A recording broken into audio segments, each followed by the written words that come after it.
The TagTeam Podcast is now on Alexa via the AnyPod app. To use, just say, Alexa, open AnyPod. AnyPod at your service. Ask me to play a podcast. Play the TagTeam Podcast. Now playing the TagTeam Podcast.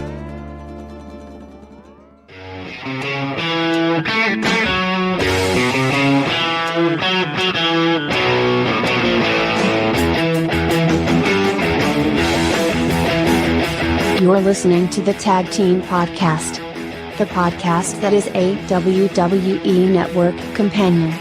Currently covering 1985 WWF Tuesday Night Titans.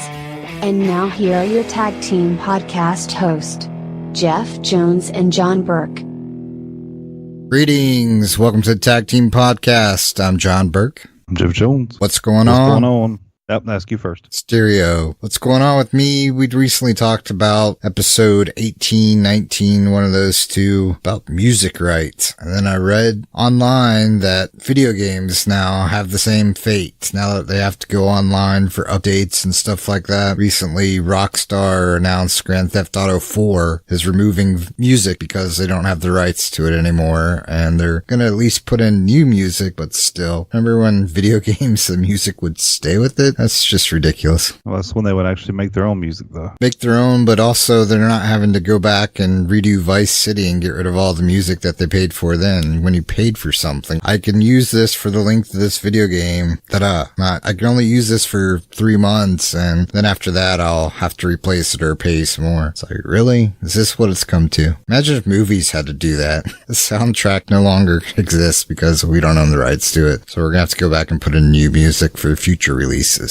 I think what the problem is that they're having to go online, period, for updates or for patches. So that kind of brings them into the 21st century versus if you just leave it alone, it's paid for. So I suppose that when you implement a patch, everything continues forward. Yeah. And I guess a lot of the music back then, they didn't know what copyright or licensings were. So everything for the old almighty dollar. Remember when Blu-rays first came out, they were going to have all these features to go online and you could access more content and stuff like that. I'm probably glad that never took off because they'd probably be looking at the same similar fate right now. I was actually the HD DVD Toshiba. I was on that side. Hope you didn't spend a lot of money on HD DVDs. No, I was just there supporting them. Oh, okay. Good deal. Yeah, definitely. Not Betamax again. What's going on with you, man? That was my little rant and news that kind of applied to some of the stuff we're seeing now with the network and music and things like that. I think the last podcast, I believe it'll be, maybe it was 28. I don't think we did too much for WrestleMania. The end of the Bird, part 2. Saga continues. Yes, it has a good ending.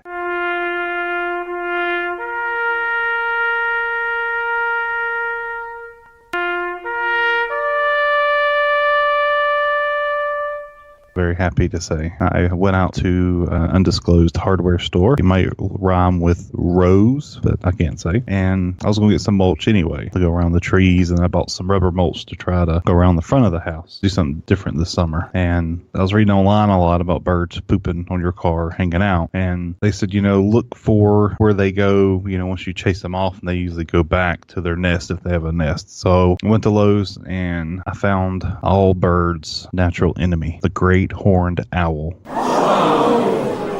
Plastic. Oh man, I hope you bought a great horned owl. That'd be awesome. Yeah, no. A little expensive. Then you got to ship them over. It's like trying to catch them is just another story. But nevertheless, I laughed and thought, well, this isn't going to work because it's a plastic owl with big yellow eyes. That's it. So I figured the birds would just, look, something else to poop on. Great. So I got back home, put my car in its position. And before I put the owl out there, I sat and I watched. And I saw him. He went up to a branch just right above my garage. Sure enough, there was a nest. I took the chainsaw, cut the branch where the nest was. Everybody dropped down. Drug it to the back, threw it on top of the brush that I have in the back, and I thought, hey, It has a home. It has no longer use to hang around. So I thought. think you just made the definition of homewrecker. Oh yeah, I wrecked it. I took the neighbor and branches out too, just in case he decided to try again. It was a pole chainsaw, so it was quick and easy to the point. And no, that did not stop him. He just seemed more adamant. So I guess that made him angry. Yeah, probably. So that didn't work. I thought, you have no home. Why are you here? Go away. Go find somebody else's trees. So I put the great horned owl out, but I put it on the ground. And I thought, well, this will work because he'll see it from the trees and he'll just move on. No, he looked at it. My dog didn't even bark at it. So I knew it wasn't going to work. But don't scare your dog. Don't bite. I thought, well, what do I need to do? I found a little place in the tree with the risk of not giving away my details. I might post a picture of it in my tree. And I come out today and was going to move it because I was reading the instructions. They said to make it effective, you need to move it to a different location every so many days. So they think it's a real animal, not just a figure. So I moved it to a different location today and he come back.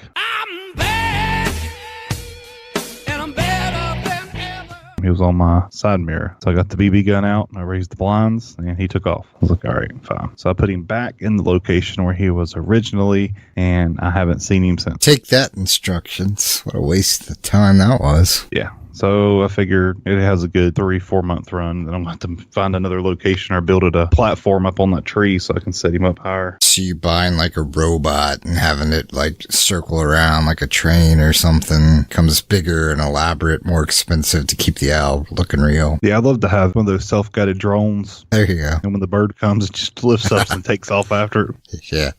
That'd be awesome. But I think the only problem is just making sure it doesn't get caught up in the trees. That's more money than I want to put into it. I'm sure one of those aren't cheap. And you now can with the Tag Team Patreon page fund Jeff's bird watch. Yes. If you've heard my bird watch, I will upload my bird happenings to YouTube for you all. Let's get those donations going. Tier 1. Tier 1 will have third day YouTube video edited. Tier 2 will have next day YouTube video access. Tier 3, live feed. So we'll see how well that goes. I just see the money rolling in. We'll be quitting in no time. We can't quit our job. Quit one of them. Oh, you're referring to our jobs? Yeah. Our normal 8 to 5s. Or 8 to 5ers, as Paul Orndorff calls them. So that's been my battle, really. I got my mom a new iPad. I've been setting it up. And in the process of that, I had to replace my router at home. So that is 4 or 5 different trips to Walmart just in that one day span area. Then I come to the house and go back to Walmart to buy different things. So hell, Walmart. Everything you need and much more. Definitely. So other than that, that's it. That's just in my day. Week. We did have a guest lined up for our next podcast, Coco Beware, but yeah, he just declined after hearing your bird story. So sorry, folks. Well, it's all right. Go Birdman. I didn't want him on here anyway. Take that, Coco. Hall of Famer. Let's recap some podcasts. Previously on the Tag Team Podcast. Friday Night Titans. It will be March 25th, 1985. Monday Night Titans. Oh, Monday night. Special. Oh, it is. All right, post-edit that one.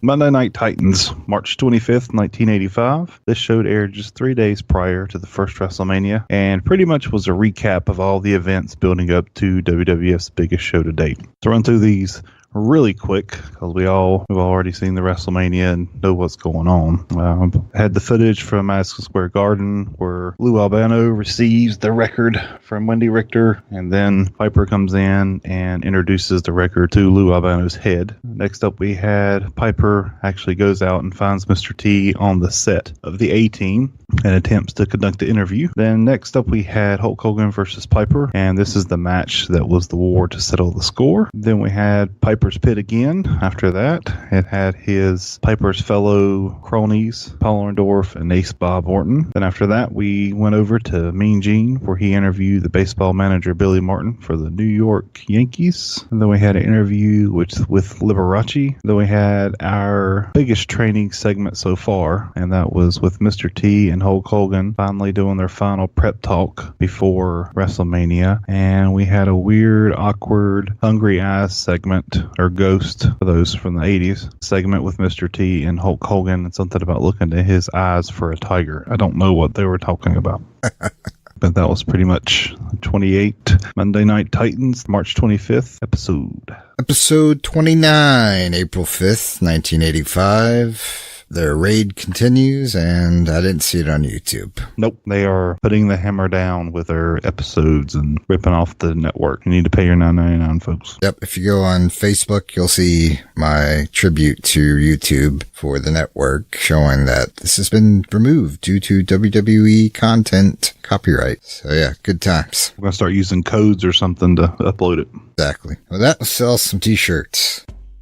Bosley here again with Mr. T. To promote once again the Tag Team Pod Shop. They have shirts that are high quality and lightweight. They weigh less than the change around my neck. That is right, Mr. T, indeed they do. Hey man, how long we gonna listen to this jive? When can we get something to eat? Hold on, Mr. T, I just need to tell our listeners for each of the shirts sold this podcast makes $4 that goes to help fund the cost of the bandwidth and hosting of the Tag Team Podcast. Enough of this jibber jabber. This time we're gonna do it my way. Stop procrastinating, fool. I want you to buy clothes for the less fortunate people in the community. Let me give them the website, Mr. T. Dig it, all right.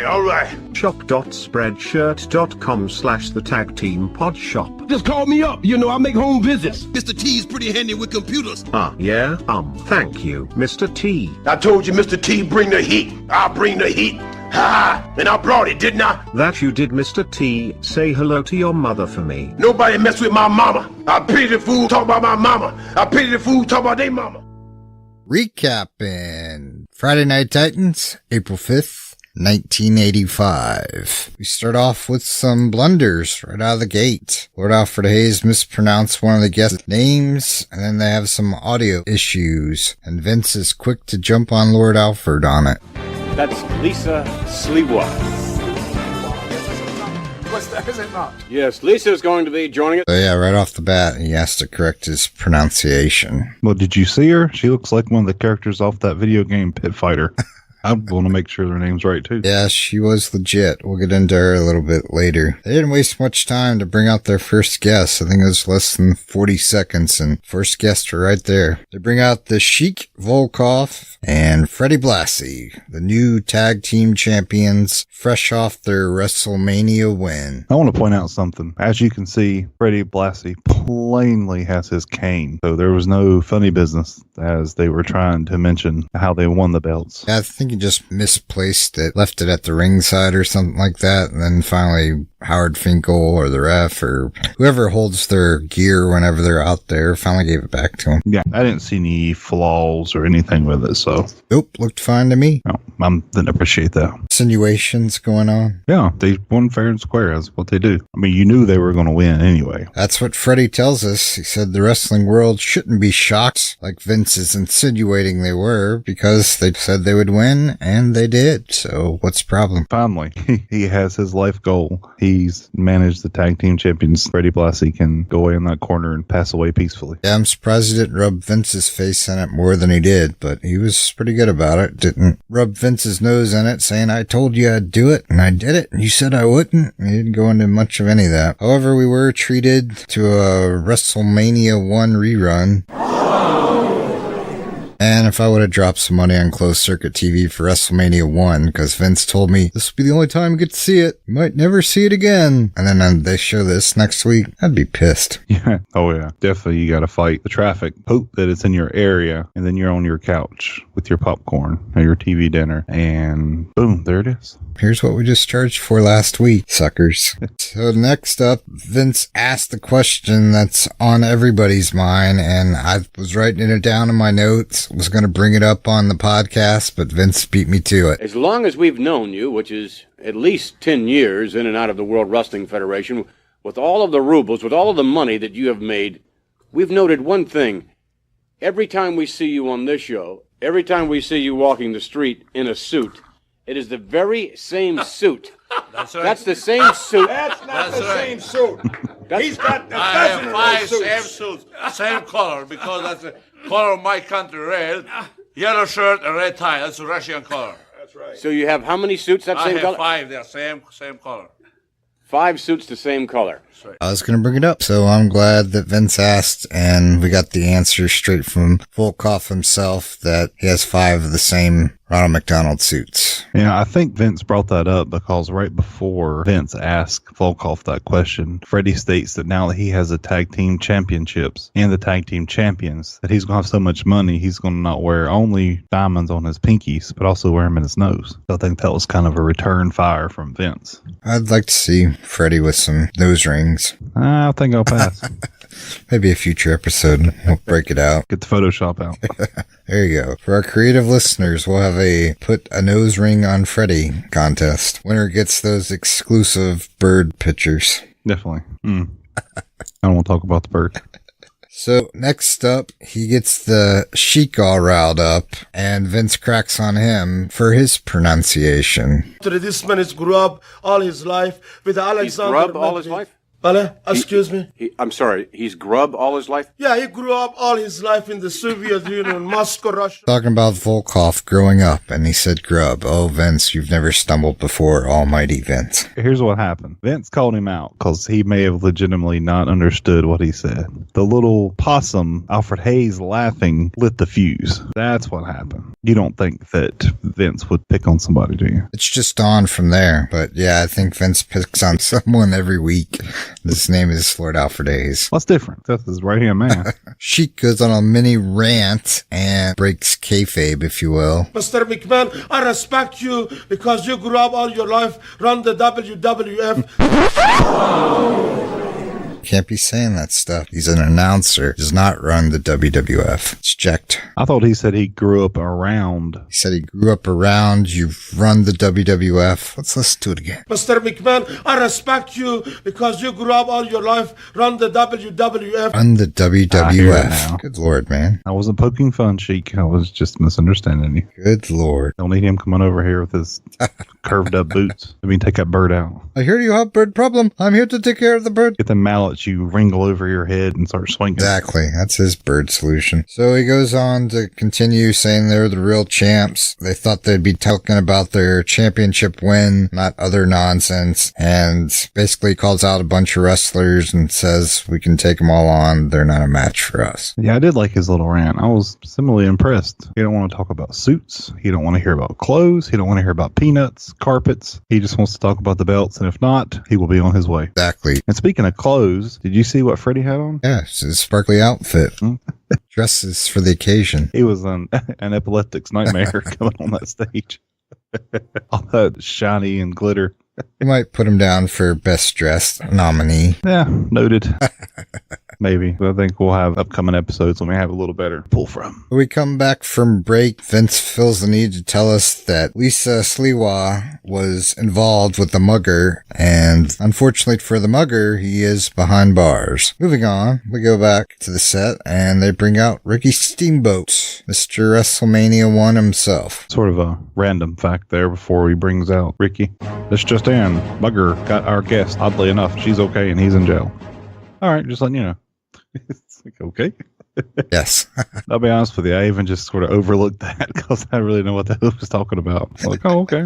That's cool. Yeah, you think he would mention that. Just wait a little bit later till when he actually brings her out and mention it just before she comes. Like, our next guest. Yeah. Segue. No, we're just going to mention it before Steamboat. Follow that up, Steamboat. He tries. He says that he watches a lot of wrestling, a lot of tape, and what gets him to the level that he's at is being constant, persistent, and he's a perfectionist. And that's what helped him become the wrestler that he is today. And he's been doing it ever since junior high and the amateur wrestling. It seems like that's what everybody says. Being persistent, being professional, and reviewing the films, looking at other matches, and developing a mold for himself. Yeah, it's the face buzzwords for the time, for sure. If you're a heel, you don't say any of that. So this brings us to our next match. Mr. Ricky Steamboat versus the Brooklyn Brawler, known back then as just Steve Lombardi. We have Vince and Bruno, eventually, on commentating. Did you take away anything from this match? Lombardi takes him to the ropes, gives Ricky the hungry eyes look as they stare face to face for some weird reason.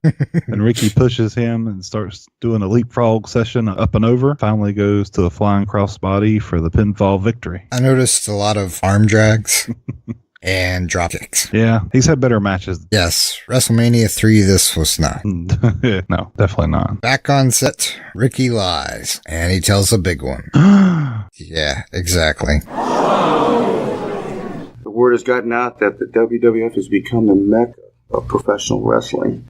And you look at everybody that's in this sport, that's in this area, and then you look back on their track record and their win-loss ratio, and everybody, and I'm telling everybody, the ratio on the wins outweighs the ratio of losses. So you've got the top, the best talent, without a doubt, in this area. Talking about you, Steve Lombardi.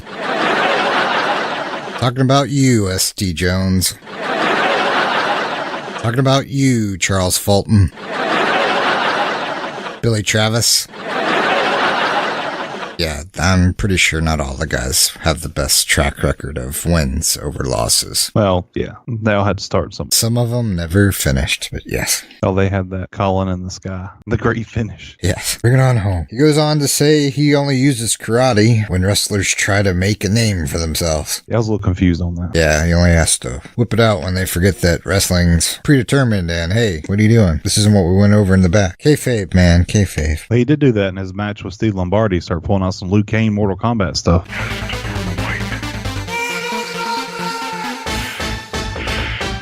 And he's like, oh.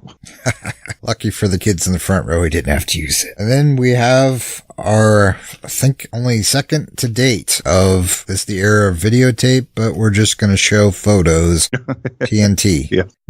Photo time with Ricky the Steamboat's gym. This is before PowerPoint, ladies and gentlemen. Yes. They show pictures inside the gym, pictures of Ricky working on some of the equipment, pictures of Ricky on the phone, pictures of Ricky with his trophies, pictures of Ricky in a sauna, and pictures of Ricky standing outside the gym. I thought it was just some photography. One thing I noticed from the pictures, I'll put one of them up on Facebook. Gym needs some memberships. Look pretty empty. Well, that's the only time he can get pictures. Yeah. Okay, everybody. Sorry, can't work out today. I think there's like 4 people, maybe throughout all those pictures. There's 4 people total. We're taking pictures. Get out. They just kicked everybody out. Just come back in 30, folks. Exactly. So we'll go to break and we'll come back with an update for Ricky's gym. Where is it now? Follow us on social media.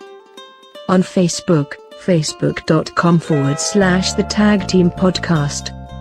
On Twitter, @TagTeam Podcast. On Google+, the TagTeam Podcast. Email us, at thetagteampodcast@gmail.com. Leave us a voicemail on the tagline 6016544-TAG, that's 60165444824. You can also listen on Soundcloud by searching the TagTeam Podcast.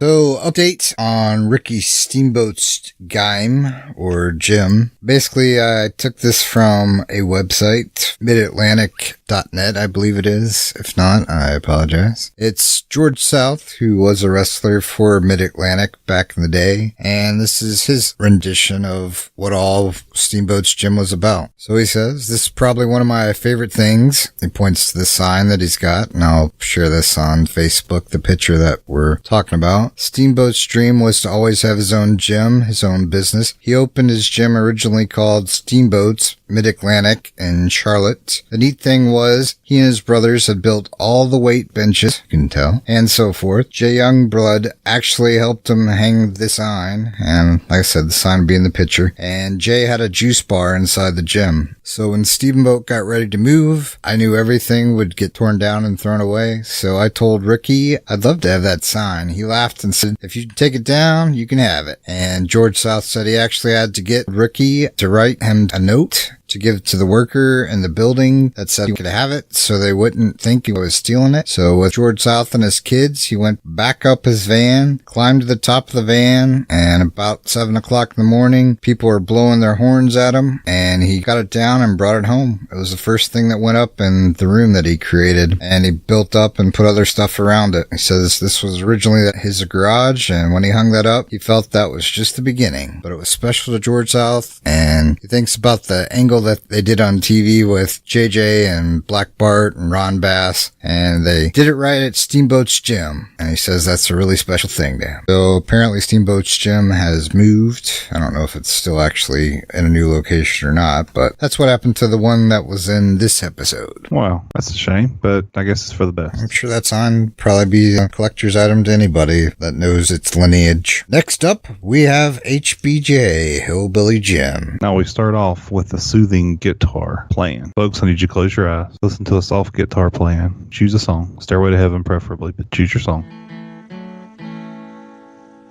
And you see land, fields, weeds waving. Then we see a big river flowing. That's the water hitting the rocks. Then we have trees swaying. We see flowers blooming. Oh, look, more river shots of the river. And then you look up on the deck, and what do we see?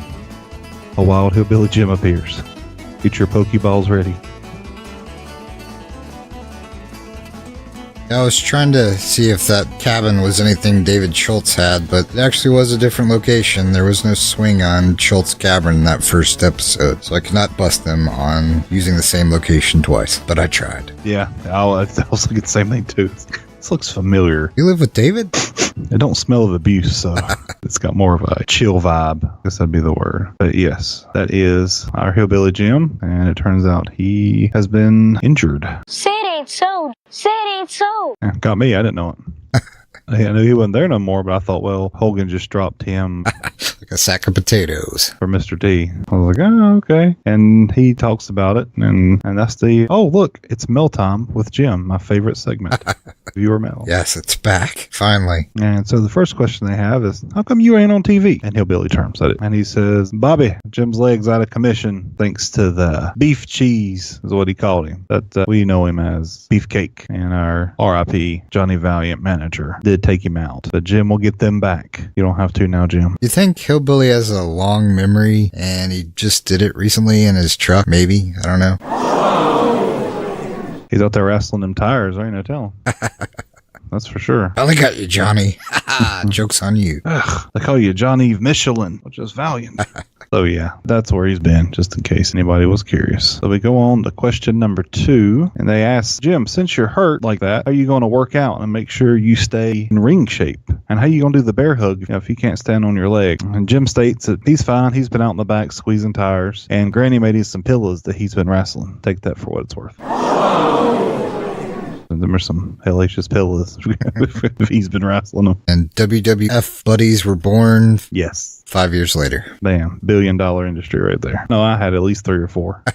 My family didn't love me.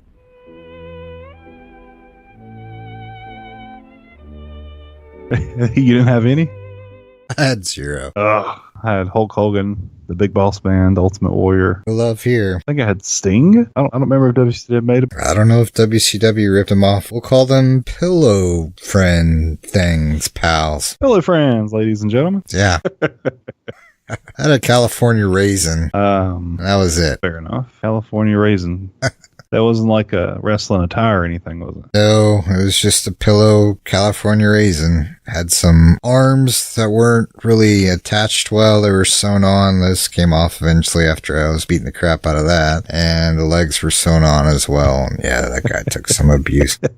Oh, man. Let's move on to question number 3. Question number 3. Jim, how's Granny? Ooh. Granny. And Jim says, well, Granny's a little under the weather. So, which is why she couldn't make it to the TV taping. But he does hope that she watches this and hopes that she gets better, which I'll assume he'll be home by the time this airs. I don't know. Then after the mail questions, Jim starts playing the guitar again. We fade off again to those tumbleweeds and rivers.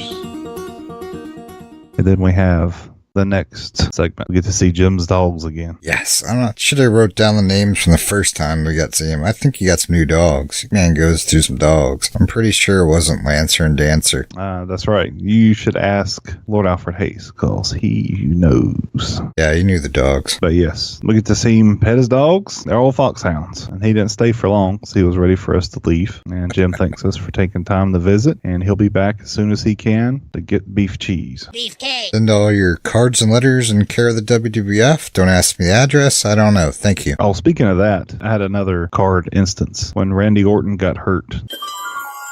Future.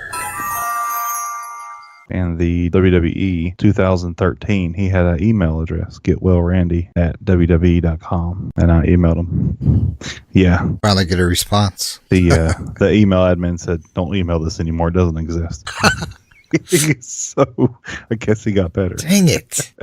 Well, to some he did. To some he might have got worse. Going from champion to U.S. champion to me is not getting better, but I digress. Back to 85. Yes. So next up we have Lisa Sliwa, and she's the Mugger Destroyer, I guess. Interesting history on her for sure. I looked some of it up for show prep. She was in the Guardian Angels. She married a Guardian Angel, therefore she kind of became into the Guardian Angels. Was their vice president, had some black belt degrees under her, and eventually she ended up at New York News for Fox 5, I believe it was. So interesting career path there. Was she a reporter or was she anchor, weather person? Was soldier on the street, so I'm guessing like one of those investigative reporting type things. It's Geraldo kind of thing. Yeah, try to be all John Stossel and slapped upside the face. That might have been a better match if she would have asked David Schultz if it's real. Yeah. So she gives her story on the robbery. We'll save that. You have to watch the episode to find out about that series of events. And Vince asked why she wanted to be a wrestler. She said watching the males and the wrestlers, she wanted to bring class to the women's division. So look out, Moolah. Bring class. CLASS? Yeah, class. Got it. Just she's tired of picking on poor defenseless men in the park. Exactly. Okay. Trying to make a living, feed their family. They got kids. So she goes to set up for a demonstration, and Vince, of course, volunteers Alfred, does some move on Alfred. She thinks she's all, I'm a professional ladies wrestler, and she calls out the wrong move that she does. Gets corrected by Vince because he's the corrector for this whole episode. She calls a hammerlock on a wrist lock. So Vince corrects her and says, what a proper wrist lock. And she just doesn't call out her moves from there. She learns her lesson, doesn't try to say what she's doing. So the next move she does, which kind of blows her cover also, is an actual hammerlock. And after that, Vince has her put Lord Alfred Hayes in a full Nelson, and this is where it gets a little... Some listeners may find the following clip disturbing. Parental discretion is advised. Apparently, Vince wanted her to put him in a full Nelson so he could unbutton his shirt. I don't know where he's going with that. I didn't watch, so I kind of skipped through it. You missed nothing other than awkward. Okay, good. I skipped through it until Vince said, all right, I got this. It's Vince's, this is why they call me, all the allegations that they call me. And he wants to get his scrubby hands on her. So he comes up and says, what happens if someone comes at you from behind? Grabs her behind her waist, and she throws him down. He took a hell of a bump. I'll give him that. Yeah, he did. Good selling job there, Vince. Yeah, I guess whenever he says, I won't ask you to do anything that I wouldn't do since 1985. So next from there, we move to our most anticipated Great Wrestling Trivia Challenge questions. Yeah. Let's see how we do. They read over the questions. They have this huge lotto draft, spin the wheel, make a deal, old school Royal Rumble raffle bingo thing going around. Actually, it's automatic, so that's where the money went for this show.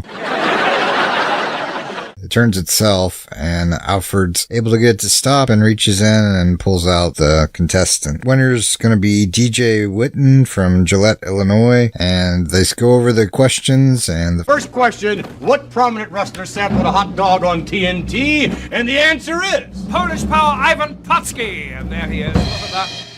And we went with Dick Murdoch. But there's definitely a controversy there because Polish Putski ate a Polish kielbasa, not a hot dog. Do they know what the difference is? Well, Vince should for sure. Oh, apparently Vince doesn't. He just, whatever. It was in a bun. It's a hot dog. So yeah, luckily for them, they didn't have Twitter or any way of actual people voice their displeasure with the answer that they said that it was Polish Ivan Putski and not Dick Murdoch on a hot dog cart. Next.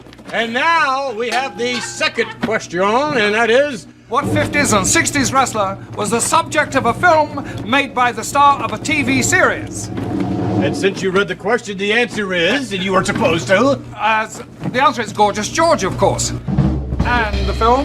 the one and only, and the star Henry Winkler. I guess out of the blue, only thing I could find, because you couldn't find the answer to the actual question anywhere. So I guess Breakfast with Blassie with Andy Kaufman and Freddie Blassie. So, 0 for 2. And now on to question number 3. What famous star presented an award to Captain Lou Albano at a recent Madison Square Garden event? And the answer to that is, of course, rock star Cyndi Lauper. And I thought maybe Cyndi Lauper would be the manager, so she wouldn't have counted. So I went with Dick Clark. 0 for 3. I will not be on TNT anytime soon, nor will I get a t-shirt. All right. They can buy our t-shirts instead. Exactly. Spreadshirt.com. Vince gets Lisa to put Lord Alfred Hayes in a front face lock. I'm guessing this is because the trivia question segment didn't go the way they wanted to. It seemed like Vince was supposed to read all the questions, and Lord Alfred Hayes was supposed to read all the answers, but after question 1, that format was abandoned, and Lord Alfred Hayes just read the questions and the answer. Yeah, I didn't really understand it. No. Other than him just picking on him. I think he just wanted him to get a motorboat, so he just went ahead, hey, go ahead and put him in a front face lock. Lord Alfred, you owe me. Turn him around, son, take your shirt off. Yeah, I don't like that. Yeah, exactly. So we should have mentioned that they did have network executives there from the USA Network, and you'll see from some of the screenshots that I got from the episode, boy, did they look out of place. Especially after their front face lock. One lady was like, why did I agree to do this? No, I'm sure she was thinking, she's not going to do that to me, is she? No, you're a woman. It's okay. Oh, whoa. You can't say that. That's what the Guardian Angel's here for. Equality. Exactly. Comparing this episode to other episodes, there were, besides the obvious audio issues and segment flaws, formatting flaws, there were some contrast issues in the Ricky Steamboat Brooklyn Brawler match. We go from super dark, like it's about to fade to black, to back to regular color. So yeah, they had some issues with the film, I guess. Wasn't too bad. It happened pretty quickly. And that was the only part that I noticed. It's better that I think it happens in a match than when you're watching Vince talk or something. Yeah, no squeaky door. I was a little disappointed. No, there was no squeaky door, but in that beginning segment, you could hear people talking while Vince was saying what all Lord Alfred Hayes did wrong. I'm guessing that was the band, because we know they're in the vicinity. But yeah, if you're going to talk, guys, turn off your mics. Yeah, I think you're onto something. It is the band, because I know sometimes they'll hit the little thong for no reason. Yeah. I don't know if they're having a tickle fight back there, what's going on, but they definitely aren't professional. Nope. They were hired on the cheap. Go figure. What Piper said. Exactly. Did you notice anything else from this episode that I might have missed? Just double check. No, it was a good kind of breath of fresh air, I guess, for them coming back off WrestleMania. Yeah, let's go ahead and brag about our achievement and show that stuff that we said would never air again. Yeah. Be lucky if you ever see it, or just wait for Tuesday Night Titans. We'll show it to you for free on Friday. Stay tuned. Exactly. What about some history? Always have history. We begin classic historical figures you'll remember way more clearly than whatever you were taught in history class. Breakdown of big events that shaped pop culture. 1985 is one of the most important years. It was Friday, under the sign of Arius. U.S. President was Ronald Reagan, Republican. Famous people born this day include Yolanda Kajir and Vincent Gauld. Thank you. We'll go ahead and get to this. Yolanda is a Dutch heptathlete. And if anybody doesn't know what the heptathlon, do you know what the heptathlon is? That's when they're not allowed to talk about your medical history because it's against the law? Close. Very close. I'd give you half an errant for that one. Very close. It is a track and field competition that is combined of many different events, like your shot put, javelin throw, where they hold the bar and jump over the bar. Oh, we just call that a triathlon, or is that certain events, and that's why it's called that? It's Dutch, so I don't know. That's their version. I'll go with that. I'll ask that guy from work next time I see him. Ah, yes, definitely. And Vincent Glad, he was a French journalist. He's no longer a journalist, but he's still French, so he hasn't moved on. Now, in this special week of April, people in the U.S. were listening to One More Night by Phil Collins. In the UK, they were still jamming You Spin Me Round because they can't get the record. And Girls Just Want to Have Fun, oddly enough, directed by Alan Metter, was one of the most viewed movie releases in 1985. And if you like video games, you were probably playing LKKI, which was released on the Nintendo Entertainment System, or you were playing My Hero / Dishon Scandal, which was released on the Sega.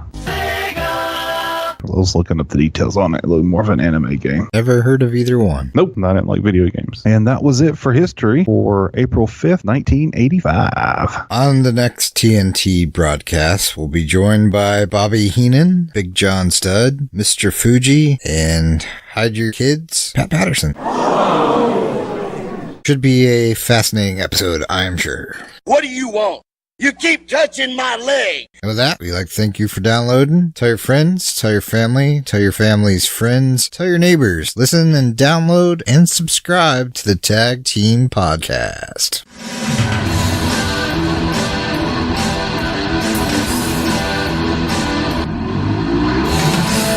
Thank you for listening to the Tag Team Podcast. Join Jeff and John next week as they continue to break down WWF Tuesday Night Titans. We also hear the music recuing in the background and things of that nature, but that's all right, it's TNT.